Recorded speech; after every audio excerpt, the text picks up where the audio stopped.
अस्सलाम वालेकुम स्टूडेंट्स। आज हमारा टॉपिक है वो है रेशनल और इरेशनल नंबर्स। हम डिस्कस करेंगे रेशनल नंबर्स क्या होते हैं और इरेशनल नंबर्स क्या होते हैं। तो आइए सबसे पहले हम रेशनल नंबर्स को डिस्कस करते हैं। देखिए, रेशनल नंबर्स जो है ये सबसे पहले आपको जो छोटी क्लासेस में आप डेफिनेशंस पढ़ता है कि पी बाई क्यू फॉर्म में लिखे जा सके, where P and Q belongs to integers, और जो ये वाला क्यू है नॉट इक्वल टू ज़ीरो हो, यानी denominator is equal to zero ना हो।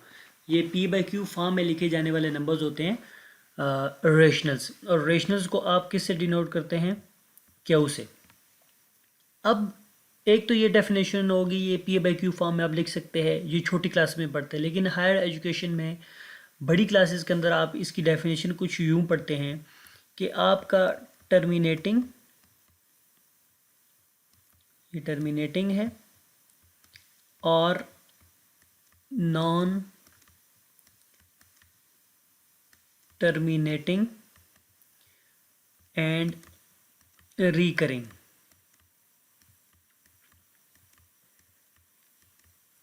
ठीक हो क्या? तो ये रेशनल नंबर्स की दूसरी डेफिनेशन है। आपका जो नंबर है वो क्या होना चाहिए? टर्मिनेटिंग और non terminating and recurring. Number आपका टर्मिनेटिंग हो या नॉन टर्मिनेटिंग हो, और साथ साथ वो रिकरिंग होना चाहिए। तो ऐसे नंबर्स रेशनल नंबर्स होते हैं। मैंने इससे पहले एक वीडियो बना रखी है टर्मिनेटिंग और नॉन टर्मिनेटिंग नंबर्स कौन से होते हैं, लेकिन यहाँ पर भी मैं आपको प्रॉपर बता देता हूँ जी। देखिए, आपके पास जो टर्मिनेटिंग नंबर होता है ना, वो जैसे हमारे पास 0.5 है। ठीक है जी, ये 0 हमारे पास 5 है। 0.5 नंबर है, जो पॉइंट के बाद पॉइंट नंबर्स एंड हो जाएं वो टर्मिनेटिंग होते हैं, और जो पॉइंट के बाद नंबर्स एंड ना हो वो नॉन टर्मिनेटिंग नंबर्स होते हैं।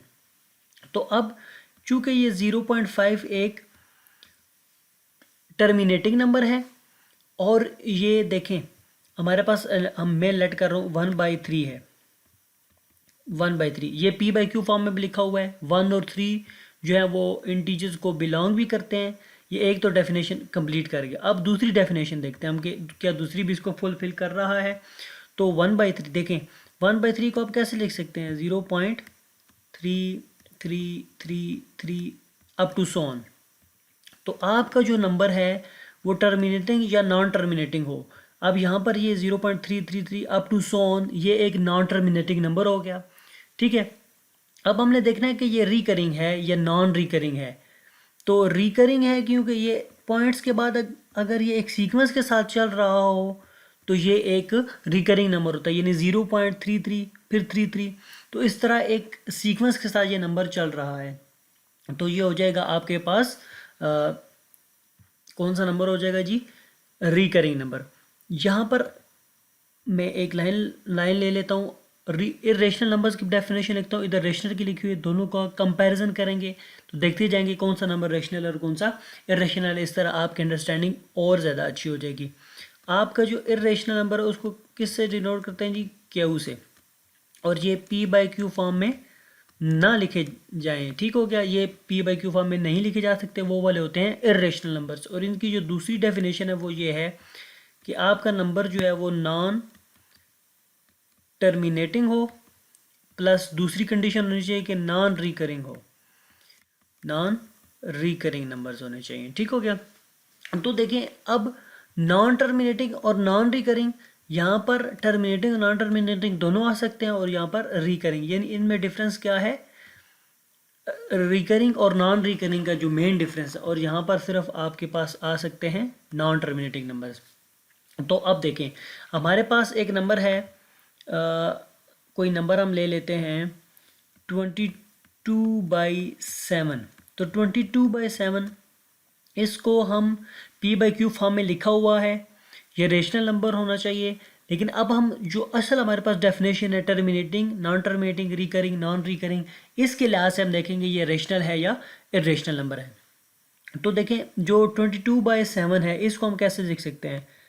3.142857। ठीक हो गया?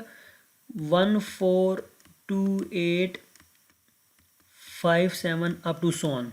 ये इस नंबर को हम डेसिमल में ऐसे लिख सकते हैं तो देखें ये नंबर कौन सा है, जो नंबर अप टू ज़ोन यानी कंटिन्यूअस चल रहा हो, नंबर का एंड पॉइंट ना हो, तो वो कौन सा नंबर होता है, नॉन टर्मिनेटिंग। अब हमने देखना है कि ये रिकरिंग है या नॉन रिकरिंग है। तो जो नंबर पॉइंट के बाद एक सीक्वेंस से चल रहा है, यहाँ पर देखें 142857, 142857, फिर यहाँ पर 142857, इस तरह आएगा। तो जो पॉइंट्स के बाद नंबर सीक्वेंस के साथ चल रहा हो वो हमारे पास रिकरिंग नंबर हो जाता है। तो ये नंबर नॉन टर्मिनेटिंग है और रिकरिंग है। रिकरिंग होने की वजह से ये कौन सा नंबर हो गया, rational number, belongs to Q हो गया। ठीक हो गया, तो ये रेशनल नंबर हो गया। अब हम एक और नंबर लिखते हैं। आपको रेशनल और इरेशनल में डिफरेंस अब समझ आ रहा होगा कि एक नंबर जो रिकरिंग हो और या टर्मिनेटिंग और नॉन टर्मिनेटिंग हो, ठीक है, तो वो रेशनल नंबर होता है। और एक नंबर ऐसा है जो नॉन टर्मिनेटिंग और नॉन रिकरिंग हो, तो वो आपका इरेशनल नंबर होता है। तो हम एक और एग्जांपल लेते हैं यहाँ पर। हमारे पास कोई एक एग्जांपल है जी 0.5। हम दोबारा से इसी एग्जांपल को एक दफ़ा डिस्कस करते हैं। 0.5, अब देखें 0.5 क्या है, पॉइंट के बाद आपका एंड हो गया है 0.5 तक, तो ये क्या हो गया आपका टर्मिनेटिंग नंबर हो गया। और उसके बाद ये क्या है जी, ये नंबर टर्मिनेटिंग है, तो इसलिए ये आपके पास टर्मिनेटिंग जब नंबर होगा तो आपने डायरेक्ट आ जाना है कि ये रेशनल नंबर है, यानी ये एक रेशनल नंबर है। क्योंकि ये टर्मिनेटिंग है इसलिए ये रेशनल नंबर हो गया, और टर्मिनेटिंग की कोई कंडीशन इरेशनल में नहीं है, इसलिए जैसे ही टर्मिनेटिंग नंबर आ जाए तो आपने कह देना है कि वो एक रेशनल नंबर है। तो अब हम एक और एग्जांपल डिस्कस करते हैं। यहाँ पर हमारे पास है जी पाई इज इक्वल्स टू होता है 3.14519 अप टू सोन। तो अच्छा जी ये देखें यहाँ पर 3.14, तो ये जो है वो पॉइंट के बाद एंड नहीं हो रहा, इसलिए ये हो गया नॉन टर्मिनेटिंग नंबर। अब हम देखते हैं कि ये रिकरिंग है या नॉन रिकरिंग है। अगर ये नंबर रिकरिंग हुआ तो रेशनल में चला जाएगा, अगर नॉन रिकरिंग हुआ ये नंबर तो ये इरेशनल में चला जाएगा। तो अब देखें पॉइंट्स के बाद इसकी कोई सीक्वेंस नहीं है, पॉइंट के बाद अगर सीक्वेंस ना हो, किसी सीक्वेंस से वो नंबर ना चल रहा हो, तो वो नंबर होता है नॉन रिकरिंग। तो ये कोई सीक्वेंस के साथ नहीं चल रहा, इसलिए ये एक नॉन रिकरिंग नंबर हो गया, नॉन टर्मिनेटिंग भी हो गया और नॉन रिकरिंग भी होगा। तो सो ये बिलोंग्स टू क्या हो गया, इरेशनल नंबर्स। ठीक हो गया जी, ये इरेशनल नंबर्स को बिलोंग्स कर गया। इसी तरह अब हम देखते हैं जी कि हमारे पास कोई √2 है। तो कुछ फ्रेंड्स कहते हैं कि √2 जो है ये p/q फॉर्म में हम ऐसे लिख सकते हैं, ठीक है, तो ये रेशनल नंबर होना चाहिए, लेकिन दरअसल ये इरेशनल नंबर है। ये इरेशनल नंबर क्यों है, क्योंकि देखें जो p/q फॉर्म में तो इसको लिख लिया, इस लिहाज से तो ये रेशनल नंबर होना चाहिए, लेकिन p और q जो हैं वो दोनों किसको बिलोंग करने चाहिए, इंटीजर्स को। लेकिन √2 is not a integer number, ठीक है। एक तो ये इसके लिए है कि इरेशनल हो गया कि ये कंडीशन ये फुलफिल नहीं कर रहा, और एक कंडीशन ये है कि जो √2 है वो पॉइंट्स में अगर इसको लिखें हम तो ये ऐसे होता है कोई 1.4142135 अप टू सो ऑन।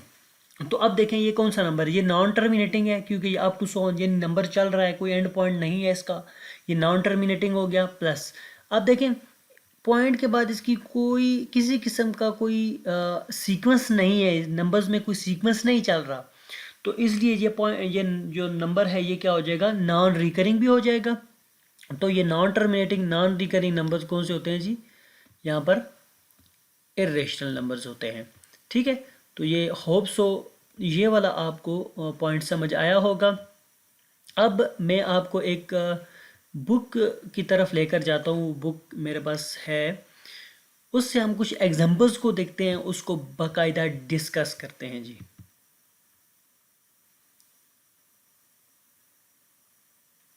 ये बुक मेरे पास ओपन हो रही है। ये फर्स्ट ईयर जो है एफएससी की बुक है मैथमेटिक्स की, चैप्टर 1 के अंदर ही आपका नंबर सिस्टम का जो चैप्टर है उसमें ये है। ये प्रॉपर डेफिनेशंस हमारे पास टर्मिनेटिंग नॉन टर्मिनेटिंग, ये मैंने आपको बता दिया, ये आप डेफिनेशंस पढ़ सकते हैं। अब यहाँ पर कुछ नंबर्स हैं, मैं उस नंबर्स को डिस्कस करूँगा कि वो रेशनल है इरेशनल है। तो देखिए यहाँ पर 0.25 इज इक्वल टू 25/100। तो ये सबसे पहले देखें कि ये P/Q फॉर्म में लिखा हुआ है, P/Q फॉर्म में लिखा हुआ है। 22 और 100 जो है P और Q दोनों किसको बिलोंग करते हैं, इंटीजर्स को। ये भी कंडीशन फुलफिल हो रही है। और देखें यहाँ पर अगर हम पॉइंट्स के हवाले से बात करें 0.25, तो पॉइंट के बाद एंड हो रहा है। पॉइंट के बाद जब एंड हो जाए तो वो कौन सा नंबर होता है, टर्मिनेटिंग नंबर। एक नंबर जो टर्मिनेटिंग हो गया वो क्या हो जाएगा, फिर रेशनल नंबर हो जाएगा जी। ठीक है, तो ये इसलिए लिखा हुआ है यहाँ पर, ये एक रेशनल नंबर है जी।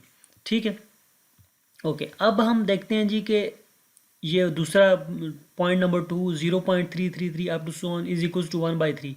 तो देखें ये 1/3 लिखा हुआ है। पहले हम P/Q फॉर्म को डिस्कस करेंगे क्योंकि ये दो डेफिनेशन हमने पढ़ी हैं, दोनों को यहाँ पर लागू करेंगे। 1/3 है, P/Q फॉर्म में लिखा हुआ है, P/Q फॉर्म में लिखा जा सकता है। और ये किसको 1 और 3 दोनों यानी P और Q दोनों इंटीजर्स को बिलोंग कर रहे हैं, ये वाली डेफिनेशन फुलफिल होगी। अब दूसरी डेफिनेशन को साथ ही देखते हैं कि 0.333 यानी ये क्या लिखा हुआ है 0.333 अप टू सो ऑन, यानी ये एक नॉन टर्मिनेटिंग नंबर है। लेकिन ये कौन सा नंबर है, एक पॉइंट के बाद एक सीक्वेंस से चल रहा है, तो ये रिकरिंग नंबर हो गया। तो रिकरिंग नंबर भी हो गया और नॉन टर्मिनेटिंग भी। तो अगर नंबर रिकरिंग है तो वो क्या हो जाएगा जी, रेशनल नंबर हो जाएगा। अब आगे है जी अगेन 2.333, ये क्या है, पॉइंट के बाद एक सीक्वेंस से चल रहा है नंबर, तो ये नंबर क्या हो गया, रिकरिंग। जब नंबर रिकरिंग है और इसलिए आपका नंबर जो है वो रेशनल हो जाएगा। यानी जो क्यू है यानी रेशनल नंबर्स के लिए हमने क्या पढ़ रखा है, टर्मिनेटिंग और नॉन टर्मिनेटिंग दोनों में से हो सकता है, लेकिन अगर वो रिकरिंग हो गया तो वो क्या हो जाएगा, रेशनल नंबर। ठीक है जी। तो नेक्स्ट एग्जांपल, फोर्थ वाली एग्जांपल देखते हैं। इसमें 1/7 है, ये P/Q फॉर्म में लिखा जा सकता है। 1 और 7 यानी P/Q, P और Q दोनों क्या किसको बिलोंग कर रहे हैं, रेशनल किसको, इंटीजर्स को बिलोंग कर रहे हैं। और देखें यहाँ पे 0.142857 142,857 ये एक नॉन टर्मिनेटिंग नंबर है क्योंकि अप टू सो ऑन ये चल रहा है, लेकिन ये पॉइंट के बाद एक सीक्वेंस के साथ है, इसलिए ये रिकरिंग नंबर है। जब नंबर रिकरिंग हो गया तो आपका नंबर रेशनल हो गया। इस तरह नेक्स्ट एग्जांपल है, यहाँ पर देखें ये नॉन टर्मिनेटिंग है लेकिन नॉन पीरियाडिक है। नॉन पीरियाडिक से मुराद पहले 2 0 थे, फिर 3 हो गए, फिर 4, यानी कोई उसकी एक सीक्वेंस नहीं है, ये नॉन रिकरिंग नंबर हो गया, इसलिए ये इर्रेशनल नंबर हो गया। नेक्स्ट भी ऐसे एग्जांपल है। आगे नेक्स्ट जी 7th एग्जांपल हम देखते हैं। 1.4142135 इज एन इर्रेशनल नंबर। ये इर्रेशनल नंबर कैसे है, पहली बात ये नॉन टर्मिनेटिंग है। दूसरी अब देखते हैं ये रिकरिंग है या नॉन रिकरिंग है। तो पॉइंट के बाद किसी सीक्वेंस के साथ नहीं चल रहा, तो इसलिए ये नॉन रिकरिंग है। तो नंबर जब नॉन टर्मिनेटिंग नॉन रिकरिंग हो जाए तो वो इर्रेशनल नंबर हो जाता है। नेक्स्ट सारी एग्जांपल्स बिल्कुल ऐसे ही हैं। पाई जो है ये आपको मैं डिस्कस कर चुका हूँ, ये इर्रेशनल नंबर है। तो होप सो ये आपको rational numbers irrational numbers clear हुए होंगे, बेहतरीन समझ आए होंगे। मैं एक दफ़ा फिर यहाँ पर इसको छोटा सा एक रिकॉल कर देता हूँ यहाँ पर कि रेशनल नंबर्स क्या होंगे, एक टी स्टैंड फॉर टर्मिनेटिंग हो या नॉन टर्मिनेटिंग हो, और साथ अगर रिकरिंग है तो फिर क्या हो जाएगा रेशनल्स, और नॉन रिकरिंग है और नॉन टर्मिनेटिंग है यानी इर्रेशनल नंबर्स के लिए क्या कंडीशन है, नॉन टर्मिनेटिंग नॉन रिकरिंग, तो वो हो जाएगा इर्रेशनल नंबर्स। अगर आपका नंबर टर्मिनेटिंग है या नॉन टर्मिनेटिंग है लेकिन वो साथ रिकरिंग है, इसलिए वो फिर रेशनल नंबर कहलाएगा। तो होप सो आपको वीडियो अच्छा लगा होगा। Thanks for watching my